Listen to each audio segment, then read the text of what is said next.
Bonjour à tous, aujourd'hui nous allons travailler sur les bordures. Alors ici donc cette matière est assez compliquée dans le sens qu'il faut faire très attention. Une fois qu'on a compris le système, ça va tout seul.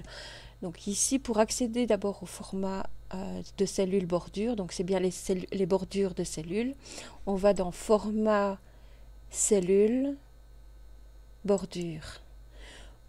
Donc je vais annuler. Sinon, on peut faire un clic de droite, formater les cellules et accéder directement à l'onglet bordure. Vous avez arrière-plan ici, etc. Tous les différents onglets des formats de cellules. Donc ici, pour les formats de bordure, nous avons d'abord les pré-réglages, ce qui est défini par vous. Et alors, cellules adjacentes, jusqu'à présent, je n'ai jamais pu le cocher. Nous avons la partie remplissage, le type de ligne, la couleur, etc. et le style d'ombre, et aussi le menu de fin pour lettres, réinitialiser les valeurs par défaut, valider ou annuler ce qu'on a fait. Donc, pour les pré-réglages, vous avez ici le premier, c'est aucune bordure. Ensuite, vous avez les 4 bordures extérieures. Donc, vous voyez, je suis bien sur la cellule B3. Si je fais ceci, vous voyez, il a mis automatiquement les 4 cellules. Je peux à ce moment-là définir, laisser ça par défaut. Donc c'est un trait plein, couleur noire en 0,75 points. Ici sans ombre et le remplissage est à 0,35 partout. Je fais OK. Alors comment voir si c'est bien fait? Ici on le voit, c'est déjà plus gros, mais l'idéal c'est d'aller dans Fichier, Aperçu, et vous voyez, voici ma cellule qui a une belle bordure noire. Ça, ce sont les valeurs par défaut. Maintenant, si je reprends cette cellule, je vais dans Formater les cellules. Je peux très bien dire que je veux simplement que les diagonales. Vous voyez, il y en a une de sélectionnée ici. Je vais prendre ici, voilà. Je vais sélectionner une double bordure. Vous voyez, je clique chaque fois sur chacune des cellules pour bien les sélectionner. Je vais choisir par exemple du rouge et je vais peut-être demander par exemple une largeur de 4 points. Voilà ce que ça va faire. Et bien vous voyez, j'ai une largeur de 4 points ici, mais j'ai oublié de cocher celle-ci. Je vais recommencer. Formater les cellules.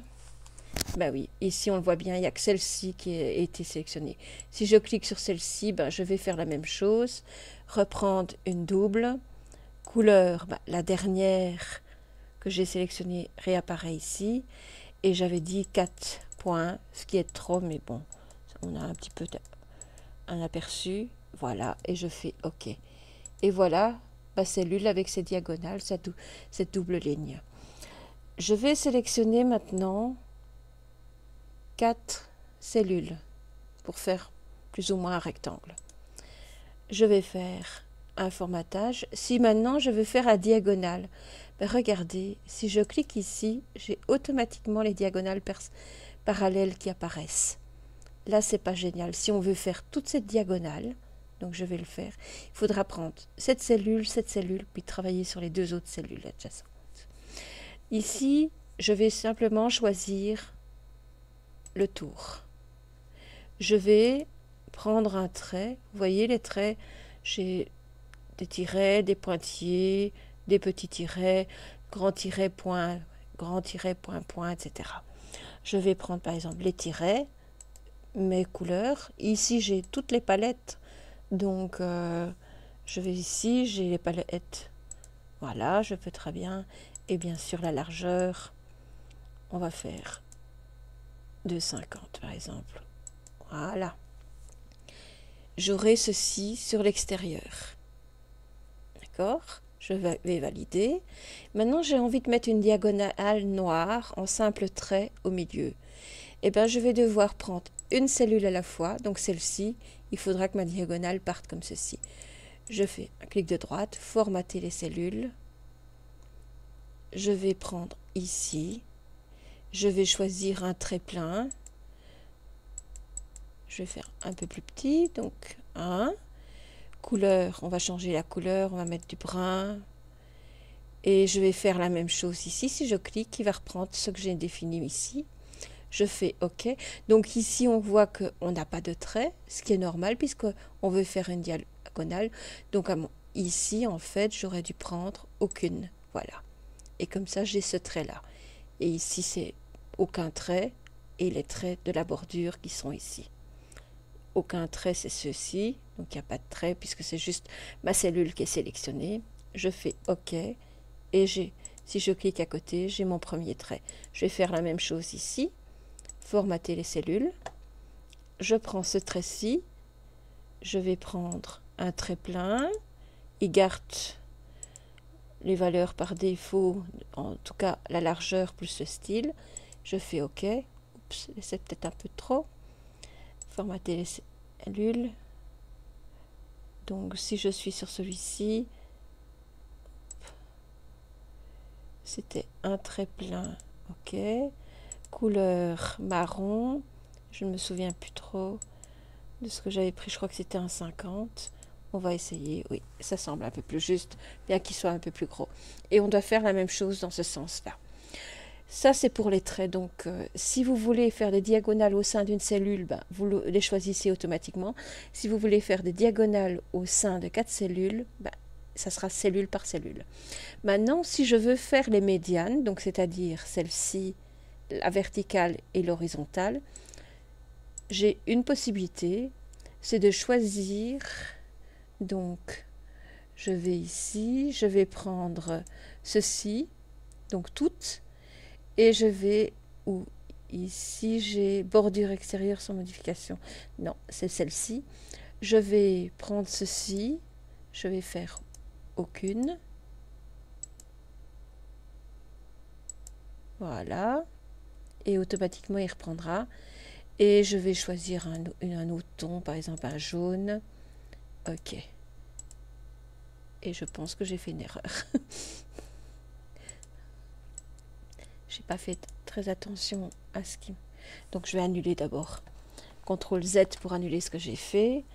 Voilà, c'est sélectionné, formater les cellules. Donc, je veux celle-ci. D'accord. Je vais prendre du vert en trait plein et je veux celle-ci en trait plein vert. Je fais OK et voilà. Maintenant, c'est mieux réussi. Il faut toujours bien faire attention. Vous voyez, je fais toujours des erreurs aussi parce que je ne regarde pas bien quel est le trait que j'ai sélectionné. Maintenant, on va voir autre chose. C'est les ombres.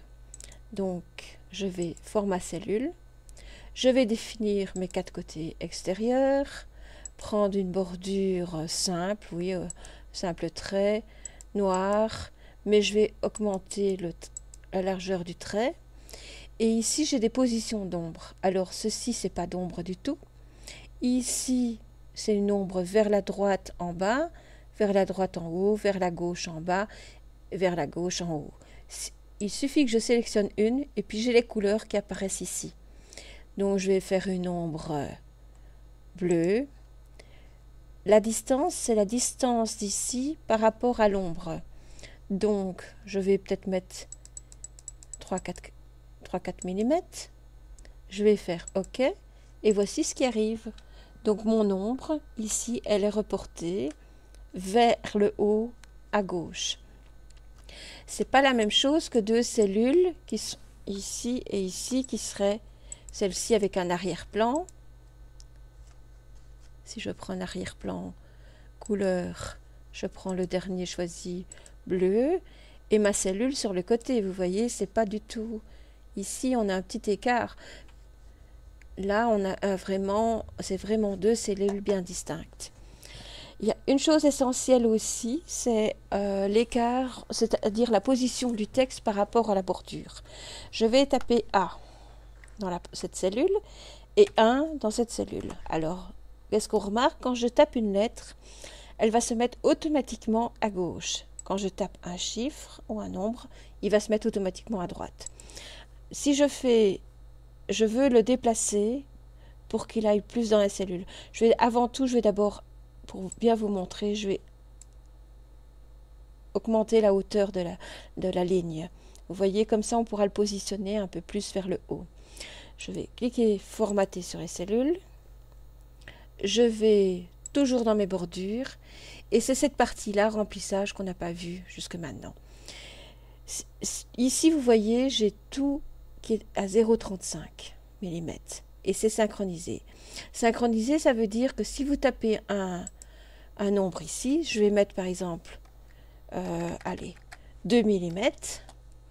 Si je laisse synchroniser, quand je fais tabulation pour arriver à la cellule suivante, vous voyez, ça apparaît tout de suite 2 mm. Regardez ce que ça donne. Vous voyez, il est à 2 mm du bas, 2 mm du haut. Et bien forcément du haut, il est à plus de 2 mm du haut et à plus de 2 mm de la droite. Je peux refaire la même chose, formater les cellules et lui demander par exemple qu'il soit à 5 de gauche, à 5 du bas uniquement, et les autres valeurs les laisser normales. Alors là, je vais devoir désynchroniser. Je vais faire 5 à gauche, 5 mm, et en bas, 5 mm aussi. Vous voyez, je peux taper carrément dans la case, ou alors passer avec la tabulation. Et je fais OK, et vous voyez, il est à 5 mm de la bordure gauche, et à 5 mm de la bordure du bas. On peut faire la même chose ici. Automatiquement, les chiffres sont alignés à droite. Formater les cellules. Et là, je vais jouer plus sur la droite. Je vais désynchroniser. Et je vais faire une bordure d'abord. Allez, orange, voilà. Je vais faire ici désynchroniser. Je vais mettre à gauche peu d'importance. À droite, ici, je vais mettre 7 ou 8 mm. En haut, ça n'a pas d'importance. En bas, j'aimerais bien qu'il soit à 5 mm. Je fais OK. Et vous voyez, il est 5 mm par rapport au bas. Donc, il faut bien savoir connaître la hauteur de la ligne pour ne pas que ça dépasse. Et ici, il est à 8 mm du bord droit. Je pense que j'ai fait un bel aperçu de tout. Enfin, c'est un petit peu n'importe quoi, je veux dire. Mais comme ça, vous voyez, vous avez un aperçu des mises en forme pour les bordures. J'espère que vous avez bien compris. Je vous souhaite une bonne continuation et merci de votre attention. Au revoir.